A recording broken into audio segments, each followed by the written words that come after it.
Welcome to a lecture exploring spiritual and demonic possession. Let's get started. In this webinar series, we will be exploring the types of Hmong spirits. We'll look at the differences between possession and oppression.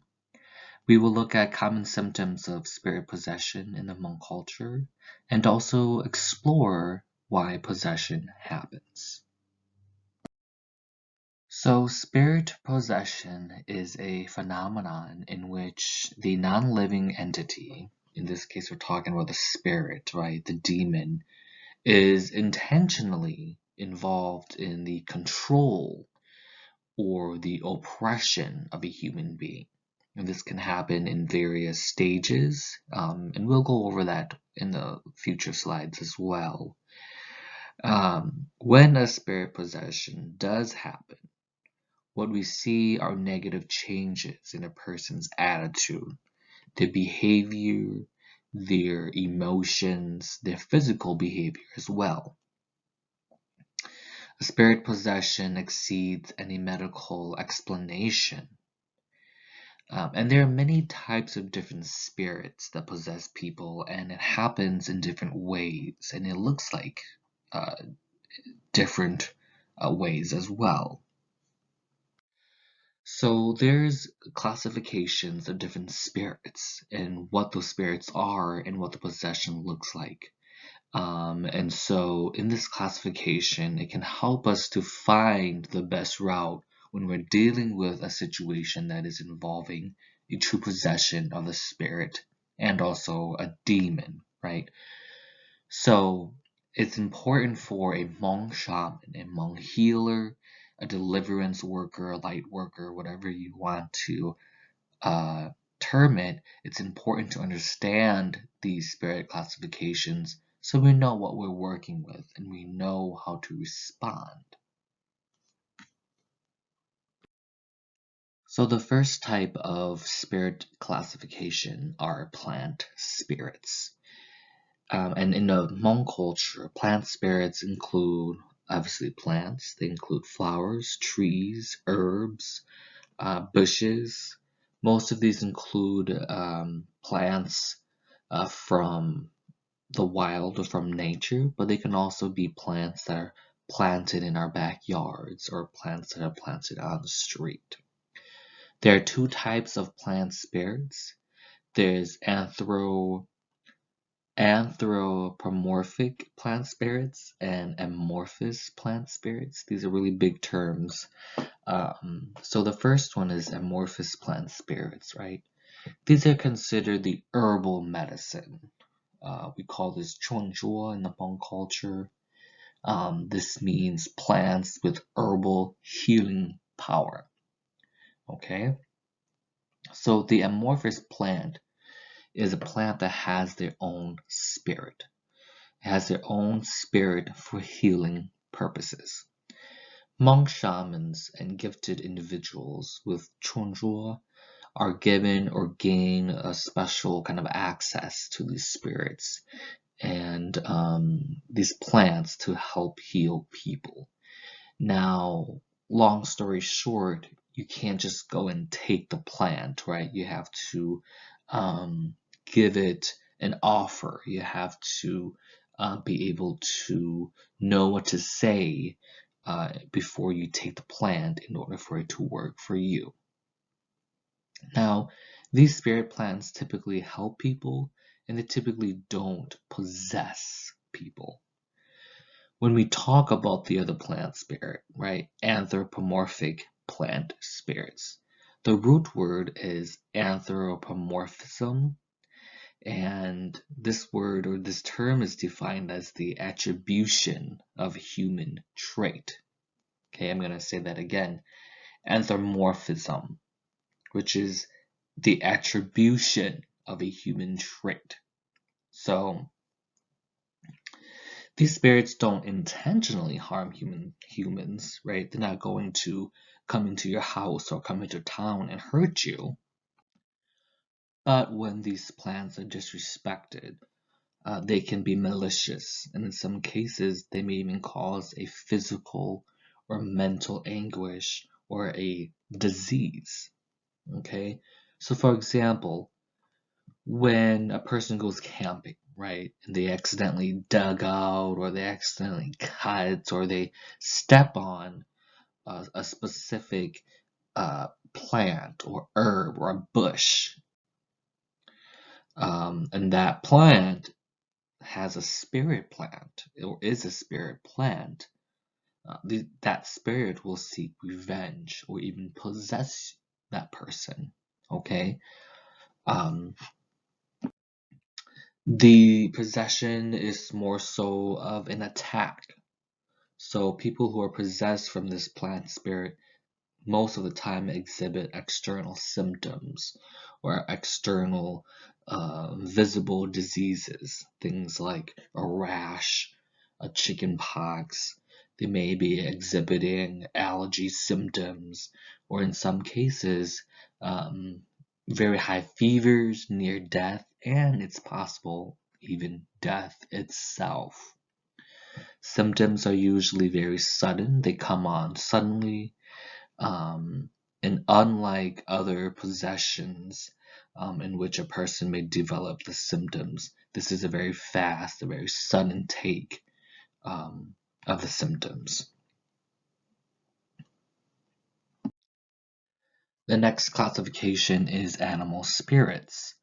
So these are shape-shifting spirits, okay, that transfigure or transform as tigers, as we have heard in our folklore, monkeys, rats, snakes. Cats are a very common one as well, and many other animals, birds, insects. Birds is a very interesting animal shapeshifter, as they tend to be animals that are messengers. Okay, in the Hmong culture, animal spirits like tigers, snakes, and cats are very malicious spirits. Animal spirits like rats, guinea pigs, or little rodents are the ones that tend to cause sickness to a person. In many other cases, right, animal spirits can also be actual spirits of animals. So when a shaman uses a pig, for example, for a ritual, they're taking that spirit from that animal. Now, these spirits don't actually possess people because they also have their own, physical body. They have their own karmic path to live. The most famous of the Hmong animal spirit, or the shapeshifter, is Jusha, right? So, possession of an animal spirit often begins with psychological attacks. Begins with psychological. So first the person starts to lose their mind. They start to say things that aren't making sense. See things, see people, hear voices that aren't there. And then they also can develop paranoia. They think that people are um, against them. They think that somebody is trying to kill them. They say things that just are not true, right? They may even see or hear people that have passed away. Um, and the person's energy, we start to see next, starts to decrease. So their somatic energy decreases in strength, and it makes the person physically sick. Now, animal spirits are actually very intelligent. They know that you can't just oppress or possess the mind of a person. You have to take away their physical strength. By taking away the physical strength, then they're constricted, very, very constricted, and then they start things like losing an appetite. They start to lose weight. They become malnourished. They go through starvation.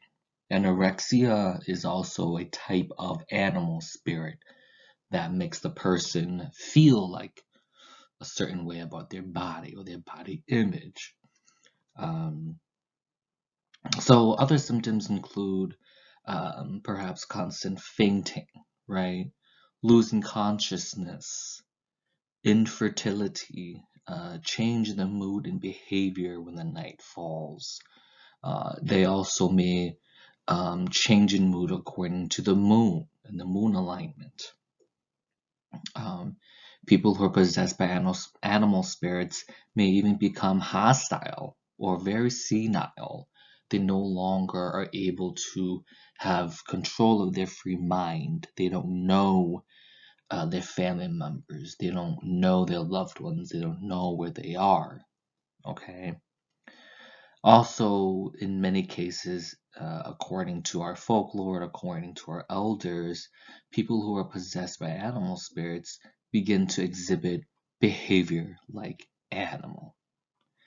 So they may even request raw meat and raw food if they're possessed by a tiger spirit. They may make sounds like dogs and monkeys and cats.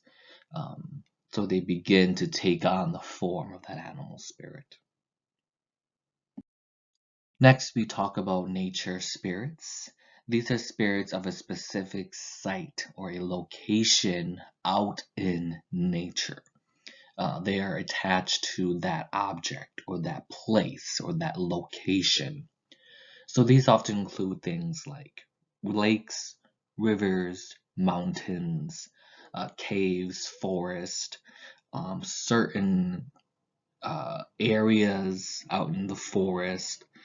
If you're in a forest and you suddenly come upon a very cleared out space, a very clean space, that may be an area that belongs to a nature spirit. Nature spirits include entities like Ducha, right, and the Pinyuai.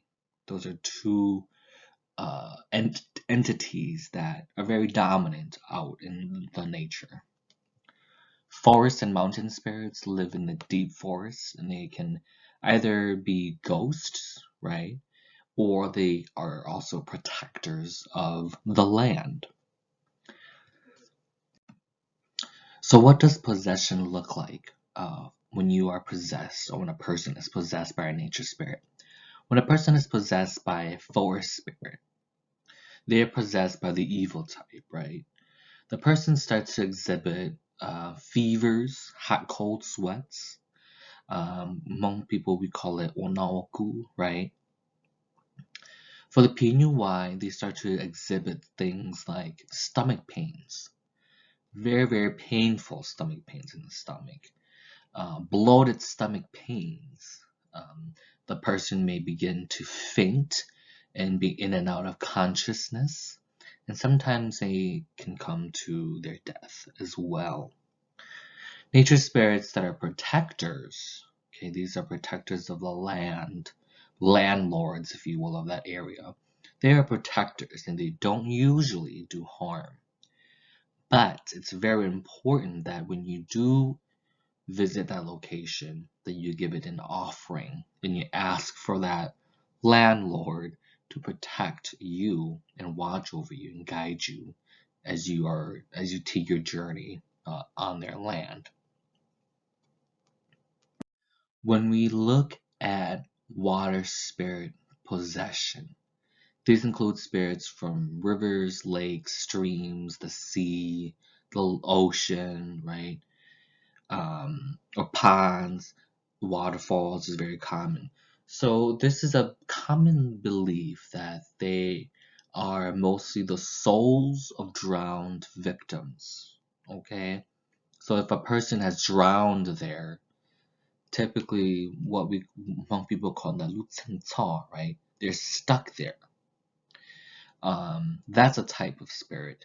Another type of spirit also are dragon spirits, fish spirits, turtle spirits, right? That live in or remain in the water.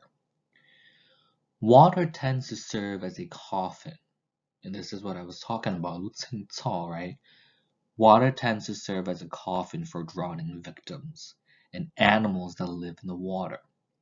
So these spirits roam that area and can cause problems for the living that come across that area. Other water spirits, it is said that having spent some time being stuck in limbo underwater, they can only be redeemed by substitution and therefore wait in ambush, waiting for victims to draw into the water to take their place. Until that they can leave and reincarnate, they will have to find a substitute in their place. So let me kind of paraphrase what I just said there. A person who has drowned in a lake, for example, their spirit is being held under the water. Okay, the water is a coffin for them. They cannot leave their spot or that coffin until they find another person to replace them. When they find that person to replace them, they're able to leave, they're free, and they can go reincarnate. Okay, that's why we see people dying and drowning in the same lakes, in the same areas, time and time again, is because of this 清操. Okay, the spirit needs to substitute, needs to find a replacement in order for them to leave. It's also the same thing for people who are possessed by dragon spirits. Dragon spirits are a very complex entity, a very complex creature. The person's stomach, right, if they're possessed by a dragon spirit, can be seen as big as a fishbowl, as big and filled as the ocean. Okay? In addition, women may have a hard time conceiving or getting pregnant or carrying a baby to full term if they are under possession of a water spirit. In general, nature spirits avoid human contact, right? In a sense where the water spirit or the nature spirit is not actively trying to possess people. And they will cause problems under one or two circumstances when you come across them, when you enter their turf. Okay? Alright, I know it's been a lot of information so far, so stick with me, okay? We have seductive spirits. Seductive spirits can be categorized into two groups, and you may have heard these terms before. We have the incubus spirits, okay, and the succubus spirits. So incubus spirits are male demons. Succubus spirits are female demons. I'm not too much of a fan of categorizing by gender. I don't think that demons or spirits even have gender. But this is a textbook definition. So these seductive spirits manifest primarily in our dreams during what we call hypnagogic state, or between awake and sleep stage. I find this to be so fascinating. When I was in my undergrad, sleep and REM sleep, and the idea of the stages of awake and asleep was what drove me into my area of study, right? So when you are in your stage 4 of REM sleep, right? That's our shortest stage of sleep, but our heaviest stage between awake and asleep. And we have our nightmares, we dream during that stage, and interestingly, we also experience sleep paralysis. In times of sleep paralysis, if you've ever experienced sleep paralysis, it may seem like you're in sleep paralysis for such a long time, but it's really just a matter of seconds to minutes.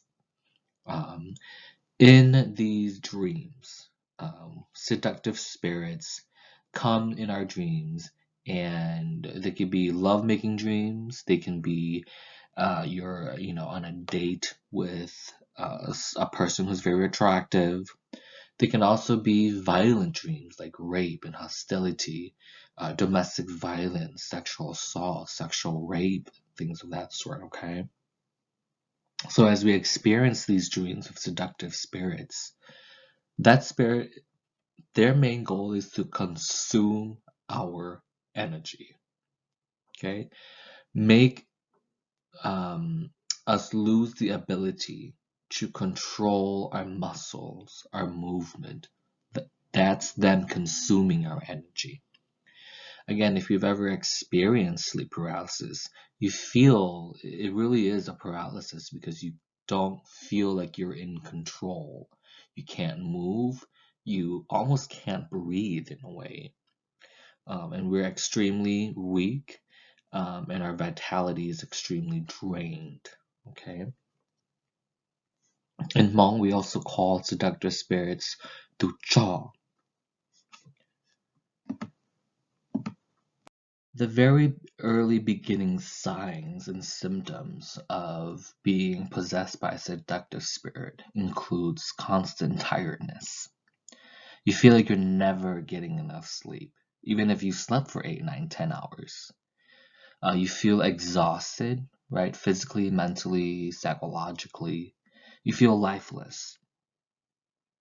You start to notice changes in your mood and your behavior. So you get really angry.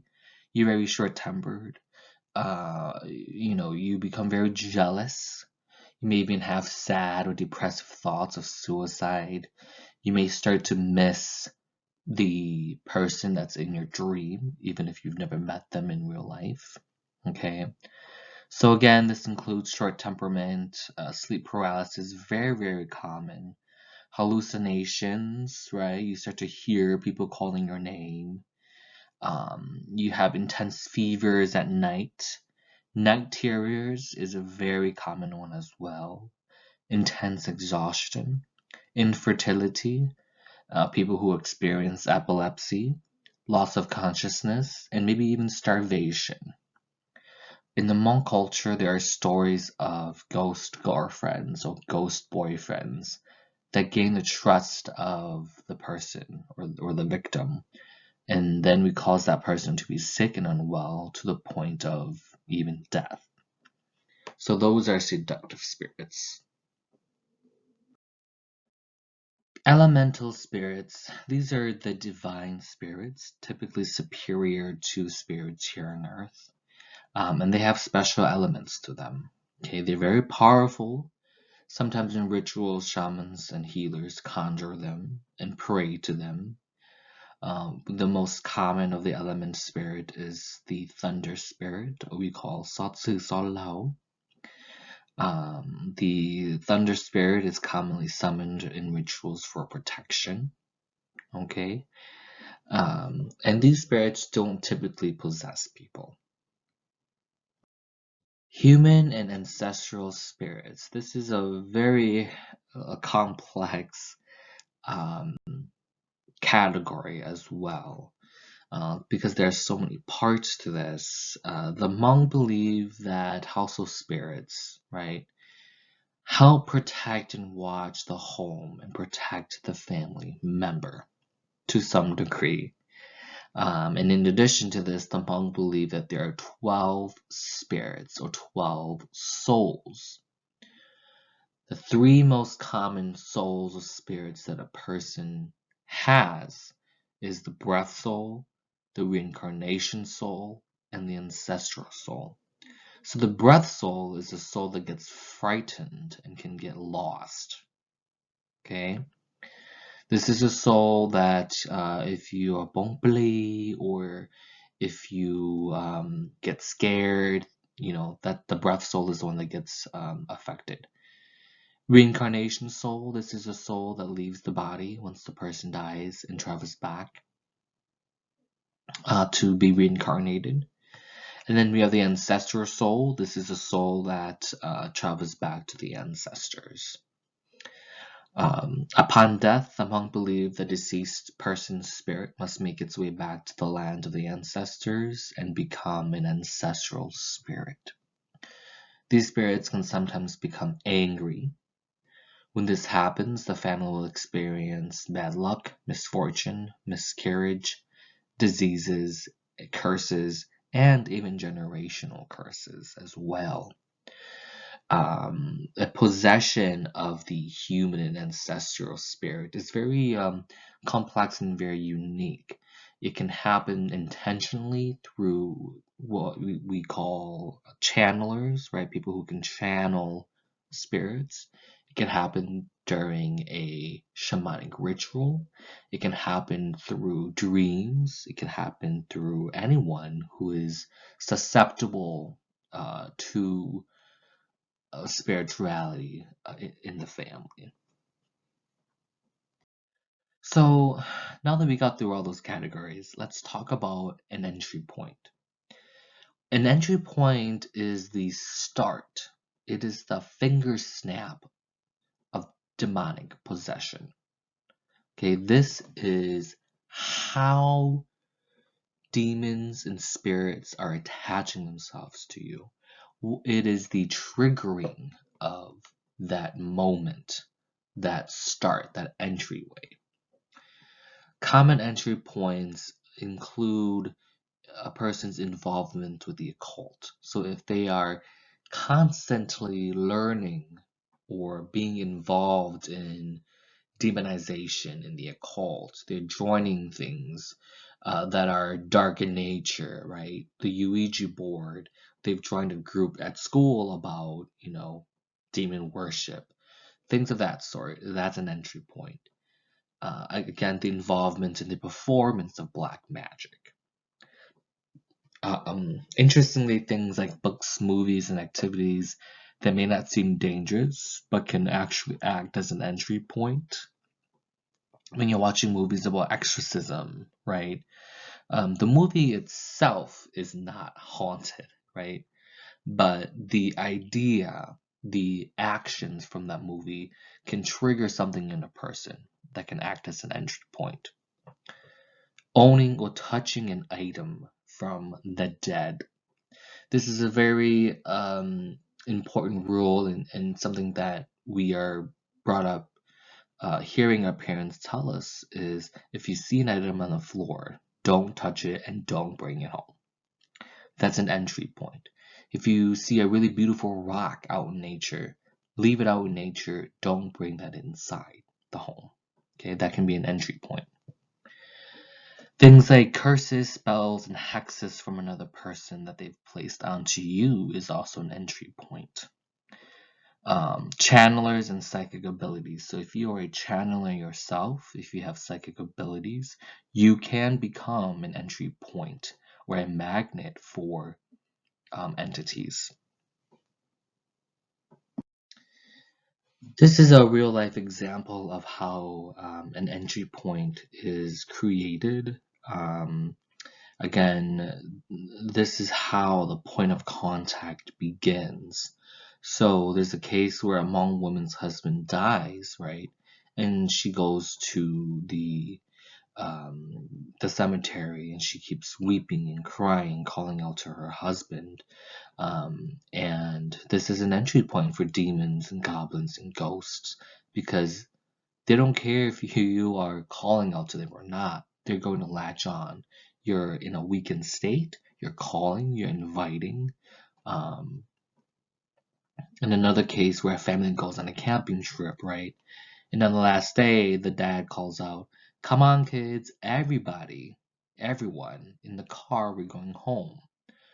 Well, because the dad said everybody and everyone, that's an entry point. That's a way, a point of contact where spirits and demons are going to welcome themselves and latch on to you. Okay, so we're almost at the 30-minute mark. We have a few more slides to go, so I'm hoping everyone is following along in this lecture. We're going to talk about 4 different types of actions involving demonization. So we have oppression, infestation, obsession, and then possession. These aren't the stages, but they can be, but they don't have to occur in this order. So oppression is when a demon temporarily takes control over an action, over your thought.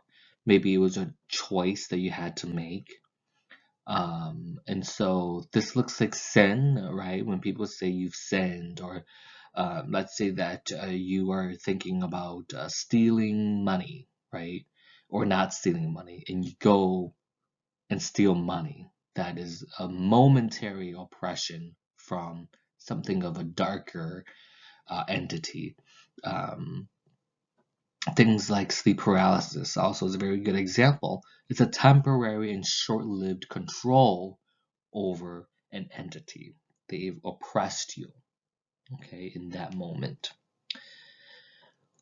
Infestation, the root word is infest, okay? So this is when the location or the environment that you are in is infested with dark spirits and dark entity.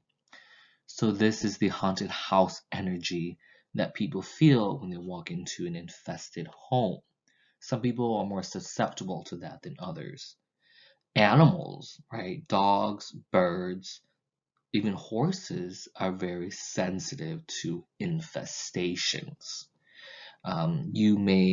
Infestations may look like footsteps in the house, hearing voices, murmurs, singing, things like that, furniture moving, the TV turning on, dishes rattling at night, knocks and banging on the walls.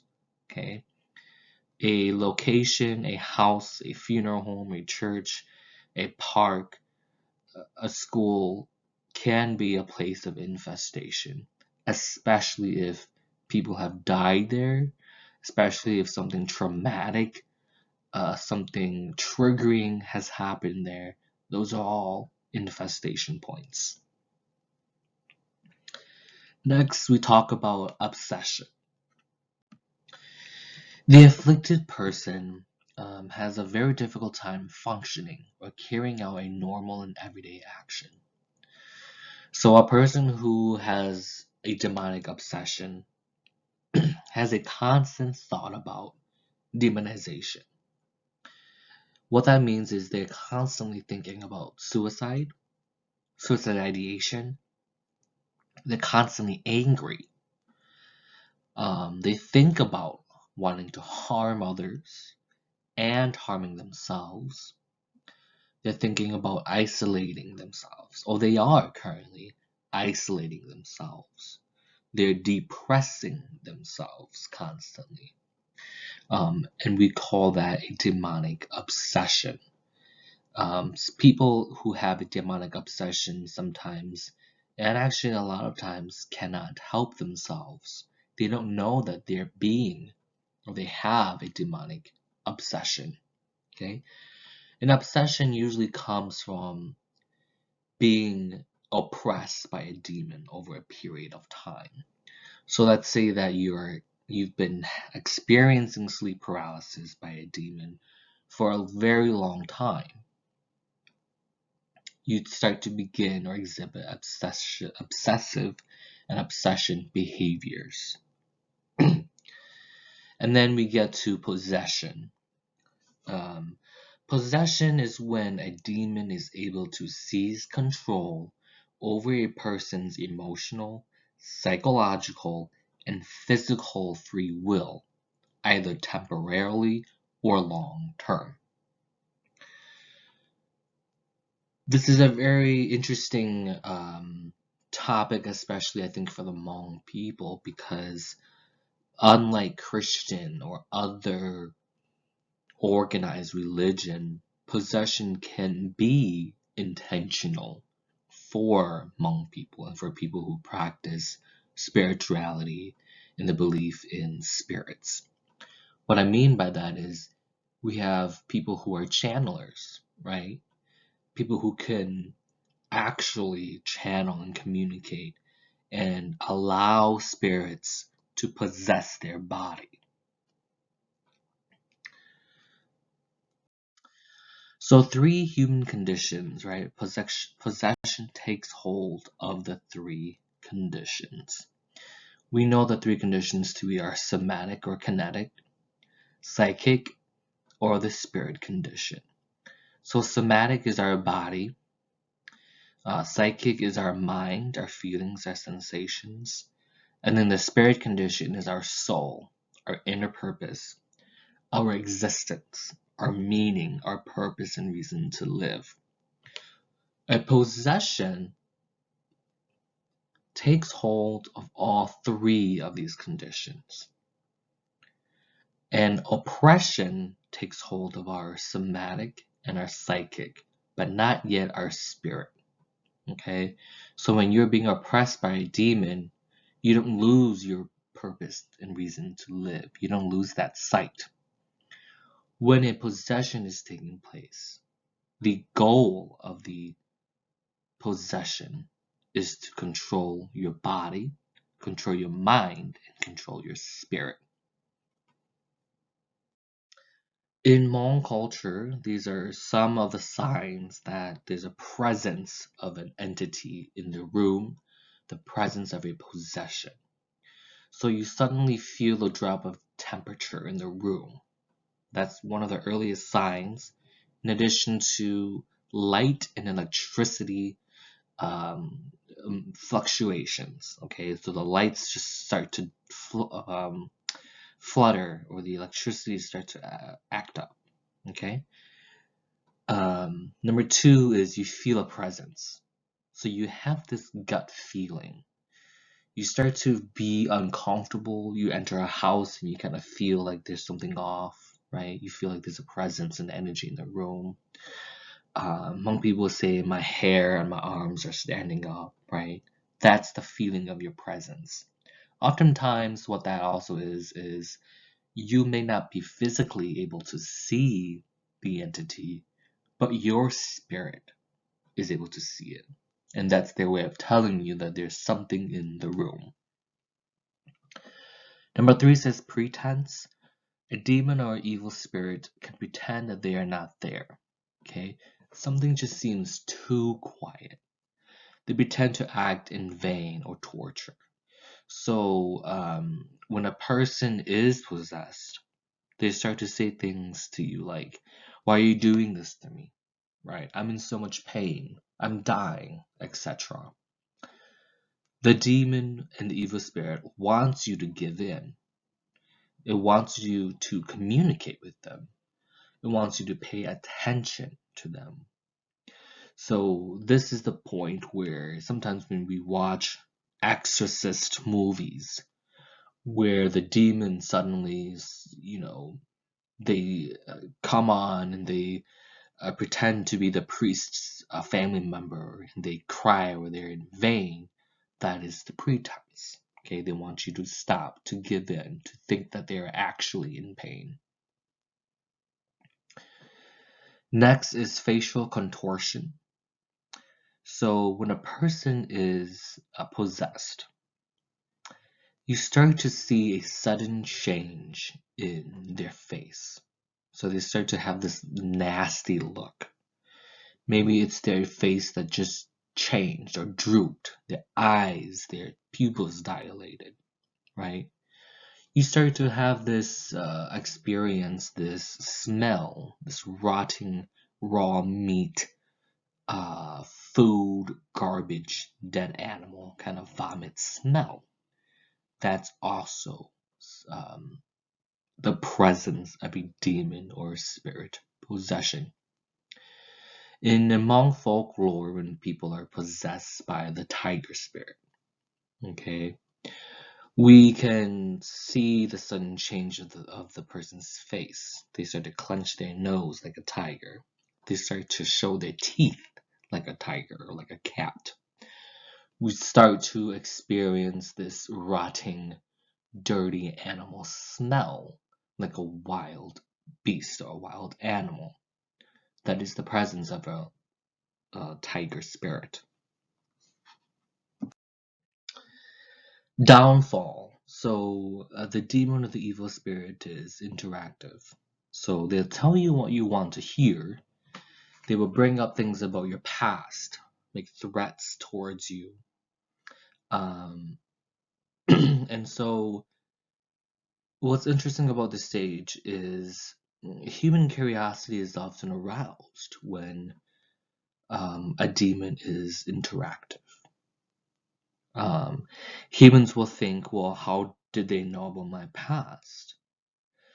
And the goal of this interaction is for you to make dialogue, is for you to have some type of second guess that the demon or this person is actually magical, that actually have a power.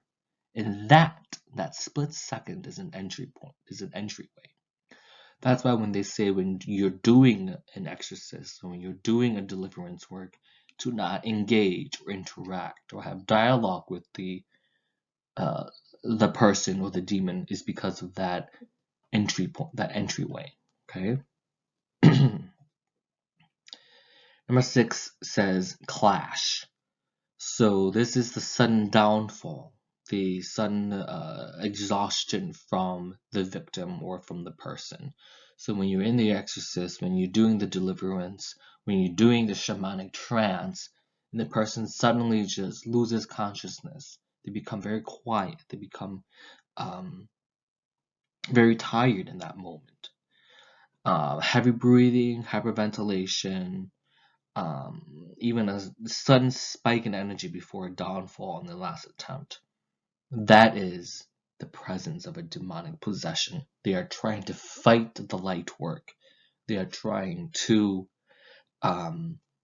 fight or repel off the work that you as a light worker is doing. And then number 7 says liberation. So a person is liberated from the demon spirit. They feel a type of relief. In the shaman world, right, when Hmong shamans are trying to deliver or separate a demon or an entity from a person or from a household, after that exact moment, a person might say, "Oh, I feel so relieved." Okay, that is a sign that there was a possession of that person. Okay. And then my last slide here, right? For shamans, for light workers, for people who are in the deliverance work, we call it deliverance ministry, right? Whatever belief and faith that you are doing this work out of, it is crucial and almost required that we can exercise and deliver the demon not in our own free will, not with our own power or strength, but by that of a higher entity, like Shi, like our shaman guides, like the strength of the element spirits, the element gods, or the strength of the universe. Okay? We as an individual, as a human being, as a person, we're just a human. Okay? We don't have an actual magic in our hands or in our mind.